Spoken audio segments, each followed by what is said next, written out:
ওম নমঃ শিবায়। দেবাদিদেব মহাদেব, ত্রিলোকেশ্বর, ত্রিকালেশ্বর, ভোলানাথ, যিনি অল্পতেই প্রসন্ন হন, একটি মাত্র বেলপাতাতেই যিনি আনন্দে ভরে ওঠেন, এই বিল্বপত্রই বা কেন এত প্রিয় শিবের? চলুন আজ সেই অদ্ভুত কাহিনী শোনাই আপনাদের। সম্পূর্ণ তথ্য জানতে ভিডিওটি শেষ পর্যন্ত দেখবেন। নমস্কার বন্ধুরা, রাধাকৃষ্ণ মোটিভেশনের আরেকটি নতুন ভিডিওতে আপনাদের স্বাগত জানাই। তবে এগিয়ে যাওয়ার আগে ভিডিওটিতে লাইক করে চ্যানেলটিকে সাবস্ক্রাইব করে রাখুন, কারণ এটি আপনার জন্য মাত্র 1 সেকেন্ডের কাজ, কিন্তু এতে আমাদের অনেকটা হেল্প হয়, তাই সাথে থাকুন। নমস্কার, আমি পল্লব আছি আপনাদের সাথে। যারা এখনও আমাদের এই আধ্যাত্মিক যাত্রায় যুক্ত হননি, এখনই সাবস্ক্রাইব করুন আর ধর্মীয় অনুপ্রেরণামূলক ভিডিও সবার আগে পেতে নিচের বেল আইকনে অল অপশনটি সিলেক্ট করে রাখুন। তাহলে চলুন দেরি না করে ভিডিওটি শুরু করা যাক। শিব মানে সত্য, আর সত্যই শিব। ভক্তি ও নিষ্ঠাই তার পূজার আসল উপাচার। শিব পুরাণে নীলকণ্ঠ স্বয়ং বলেছেন, ভক্ত যেভাবে ভালোবাসায় পূজা করে, আমি সেইভাবেই তা গ্রহণ করি। তাই তার কৃপা পাওয়ার জন্য প্রয়োজন একমাত্র নির্মল ভক্তি।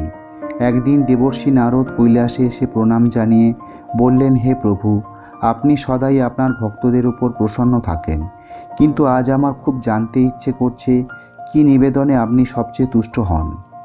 মহাদেব মৃদু হেসে বললেন, হে নারদ, আমার প্রিয় হলো ভক্তের ভক্তি। তবু যখন জিজ্ঞেস করেছ, শুনে রাখো, আমি সর্বাধিক প্রসন্ন হই বিল্বপত্রে। যে অবিচ্ছিন্ন বিল্বপত্র ভক্তি সহকারে নিবেদন করে, সে অবশ্যই শিবলোক লাভ করে। তখন মা পার্বতী কৌতূহলী হয়ে প্রশ্ন করলেন, হে স্বামী, বিল্বপত্র কেন আপনার এত প্রিয়? মহাদেব উত্তর দিলেন, প্রিয়ে, বিল্বপত্র আমার জটার প্রতীক। এর 3টি পাতা ঋক, সাম ও যজুর্বেদের প্রতীক। বিল্ব বৃক্ষের প্রতিটি শাখা যেন সমস্ত শাস্ত্রের রূপ। এটি কল্পবৃক্ষ, ব্রহ্মা, বিষ্ণু ও মহেশ্বরের প্রতীক। আর মহালক্ষ্মী শৈলশৃঙ্গে বিল্ব বৃক্ষরূপে প্রকাশিত হয়েছিলেন।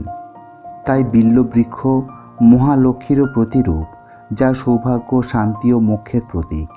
এরপর শিব কাহিনী বলতে শুরু করলেন। সত্যযুগে রামেশ্বর জ্যোতির্লিঙ্গে দেবগণ স্তব করতেন, বাগদেবী সেই স্তব রচনা করতেন। আমি খুশি হয়ে বাগদেবীর উপর কৃপা দৃষ্টি দিলাম।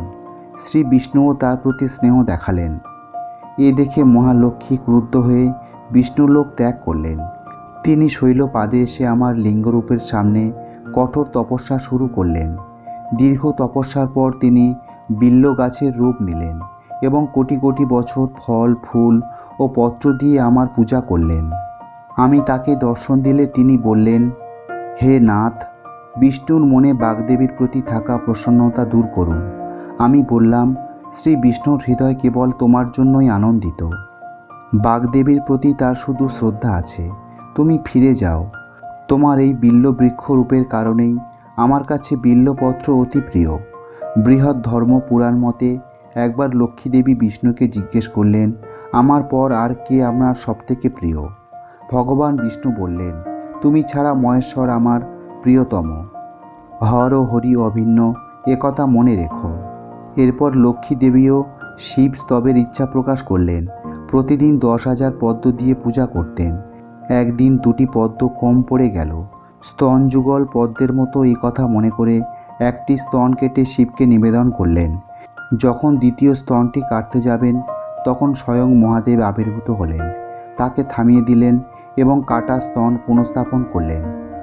বললেন, দেবী, তোমার ভক্তি অনন্য। আজ থেকে তুমি বিল্ব বৃক্ষ নামে জগতে পূজিত হবে। আমার পূজা বিল্বপত্র ছাড়া হবে না। বিল্ব ফল হবে তোমার স্তনের প্রতীক। যে ভক্ত অবিচ্ছিন্ন বিল্বপত্র দিয়ে পূজা করবে, সে সর্বদা আমার আশীর্বাদ পাবে। বিল্ব বৃক্ষের নিচেই হবে আমার বাস। যেখানে বিল্বপত্র থাকবে, সেখানে লক্ষ্মীও থাকবে। বিল্ব বৃক্ষের 3টি পাতা সত্য, রজ ও তমগুণের প্রতীক। যে ভক্ত বিল্ব বৃক্ষের মাহাত্ম্য জেনে পূজা করে, সে মোক্ষ লাভ করে, ত্রিদোষ মুক্ত হয়। স্কন্দ পুরাণ মতে দেবী পার্বতীর কপাল থেকে কয়েক ফোঁটা জল মন্দার পর্বতে পড়েছিল এবং সেখানে ছিল একটি বেল গাছ। দেবী পার্বতীর কপালের জল পেয়ে বেলগাছটি বেড়ে উঠল। এরপর থেকে দেবী পার্বতী গিরিজারূপে বেলগাছের মূলে অবস্থান করে। মহেশ্বরী রূপে বেলগাছের ডালে, দাক্ষায়ণী রূপে বেলগাছের শাখায়, পার্বতী রূপে বেলগাছের পাতায়, কাত্যায়নী রূপে বেলগাছের ফলে এবং গৌরী রূপে বেলগাছের ফুলে অবস্থান করেন। মহাদেব এই শক্তির মিলন দেখে বিল্ব বৃক্ষের তলে নিজেকে প্রতিষ্ঠিত করলেন এবং মস্তকে বিল্বপত্র ধারণ করলেন। অতএব বেলগাছ কোনো সাধারণ গাছ নয়, এতে ব্রহ্মা, বিষ্ণু, শিব ও লক্ষ্মী ও পার্বতীর শক্তি মিলেমিশে আছে। এছাড়া বিল্বপত্র ফল ও ফুল রোগ নিরাময়ের ঔষধের কাজে লাগে। বন্ধুরা, আজকের ভিডিওটি এখানেই শেষ করলাম। যদি আজকের এই ভিডিওটি দেখে আপনি সমৃদ্ধ হন তাহলে অবশ্যই একটি লাইক করার অনুরোধ করব। আর তার সাথে যদি আপনি আমাদের এই চ্যানেলে নতুন শ্রোতা হয়ে থাকেন তাহলে অবশ্যই চ্যানেলটিকে সাবস্ক্রাইব করে রাখুন। সবাই ভালো থাকুন, সুস্থ থাকুন। মঙ্গলময় মহাদেবের কৃপায় আপনার জীবন আরও সুন্দর ও সার্থক হয়ে উঠুক। হর হর মহাদেব।